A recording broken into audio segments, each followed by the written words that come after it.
ఈ రోజున జమ్మూ శ్రీనగర్ మధ్య హైవేని ఎంత బాగా తీర్చిదిద్దారంటే ఈ జెట్ ఫైటర్స్ కూడా అక్కడ చక్కగా ల్యాండ్ అవటానికి వీలు అయ్యేటట్టుగా ఆ రోడ్లను నిర్మించారు.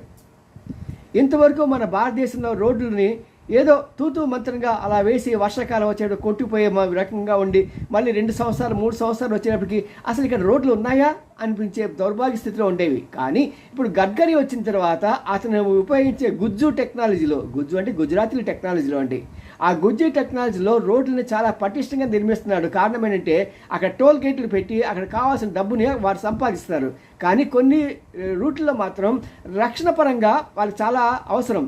ప్రత్యేకంగా మనం గతంలో చూసాం, లాస్ట్ ఇయర్ పంజాబ్లో కొంతమేర ఈ హైవేస్నే వాళ్ళు రన్వేగా ఏర్పాటు చేసుకున్నారు. అదేవిధంగా ఇప్పుడు శ్రీనగర్ జమ్మూ మధ్య హైవేని రన్వేగా ఉండేటట్టుగా చాలా కష్టపడి భారీగా పటిష్టంగా ఏర్పాటు